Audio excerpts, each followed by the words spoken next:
Experiment नहीं है, यहाँ पर आप ऑलरेडी एक ऐसे प्रोडक्ट पर छेड़छाड़ कर रहे हैं जो काफी हिट है, काफी पॉपुलर है।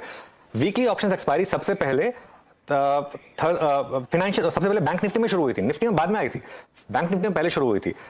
एक काफी इंटरेस्टिंग होगा। अच्छा दूसरी चीज, एक और चीज बताइए मुझे, एक बहुत इंटरेस्टिंग होगा। फ्राइडे को अगर छुट्टी है तो एक्सपायरी फिर थर्सडे को हो जाएगी, फिर वापस थर्सडे को दोनों एक्सपायरी हो गई।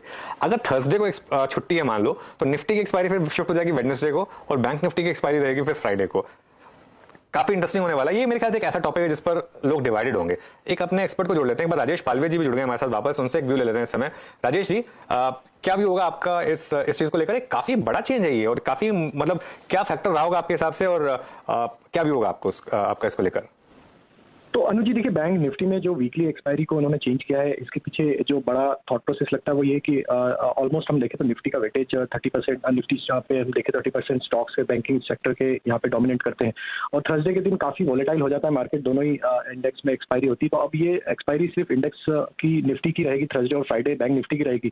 तो जो बैंकिंग स्टॉक्स का प्ले है वो मोस्टली अब शिफ्ट होगा फ्राइडे पे। तो अननेसेसरी जो निफ्टी पे एक प्रेशर क्रिएट होता है बैंक निफ्टी के चलते, वो एक थोड़ा सा ईज ऑफ होगा, और मार्केट का बिहेवियर और एक थोड़ा सा नॉर्मलाइज होते हुए दिखेगा। क्योंकि जनरली हम देखते हैं कि वीकली एक्सपायरी के चलते काफी बड़ा मूव यहाँ पे थर्सडे के दिन प्ले आउट होते हुए दिखता है। तो ये थोड़ा सा एक स्टेबिलिटी आएगी मार्केट में, जो एक वॉलेटिलिटी, एक्सेस वॉलेटिलिटी जो दोनों ही इंडेक्स की थर्सडे को एक्सपायरी के कारण होती थी, तो अब ये थोड़ा सा स्टेबल हो जाएगा मार्केट। एक एक्सपायरी थर्सडे होगी, एक एक्सपायरी फ्राइडे होगी, बट यस, मंथली एक्सपायरी तो अभी भी थर्सडे को ही होगी बैंक निफ्टी की। तो मंथली एक्सपायरी के दिन जरूर बड़े मूव रहेंगे, बट हमें लगता है वीकली एक्सपायरी एक थोड़ी सी स्टेबल प्ले होगी, और एक छोटे इन्वेस्टर, छोटे ट्रेडर्स के लिए थोड़ा सा ईज ऑफ ट्रेडिंग हो जाएगा, क्योंकि एक बड़े मूव से मार्केट थोड़ा सा यहाँ पे अवॉइड होगा। नहीं राजेश जी, मंथली एक्सपायरी भी फ्राइडे को ही हो रही है,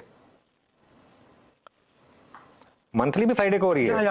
या सर, मंथली एक्सपायरी भी फ्राइडे होगी, या बैंक निफ्टी को इन्होंने शिफ्ट किया, क्वार्टरली पूरी तरह से शिफ्ट हो रहा है, बैंक निफ्टी पूरी तरह शिफ्ट हो रहा है। और अच्छा एक और चीज हो रही है, जहां तक मुझे याद है, एक अगले महीने से शायद कॉन्ट्रैक्ट साइज भी वीरू कम हो रहा है मेरे ख्याल से, बैंक निफ्टी का 20 के बजाय 15 हो रहा है। आपके पास एक रहने वाला है, ये बहुत ही इंटरेस्टिंग होने वाला है कि ये थर्सडे वर्सेस फ्राइडे। एक और इंटरेस्टिंग चीज होगी इसमें फिर थर्सडे और फ्राइडे को, कि हम कई बार क्या होता है, ट्रेंडिंग मूव्स जो है मार्केट के वो वेडनेसडे को आते हैं। कई बार आपने नोटिस किया होगा, जो हम D-1 कहते हैं, जिसको आपने भी कई बार जिक्र किया, इसका D-1 सबसे इंपॉर्टेंट दिन होता है। अब किसको तो D-1 बोले, किसको D-2 बोले। अब थर्सडे बैंक निफ्टी के लिए D-1 होगा, और मतलब वेडनेसडे निफ्टी के लिए D-1 होगा। तो काफी इंटरेस्टिंग है। खैर चेंजेस होते रहते हैं, ट्रेडर्स हमारे यहाँ सारी चीजें एडजस्ट कर लेते हैं। तो जैसे ही उसको हल्का सा दिखने लगता है कि कहीं कंपटीशन आ रहा है, तो ये हो सकता है कि वो कहते हैं निप इट इन द बड, कि वो उससे पहले कि कोई ज्यादा कंपटीशन बड़ा बने, उससे पहले ही इसको वो फ्लैटन कर दो। ये भी एक पॉसिबिलिटी हो सकती है वीरू वैसे।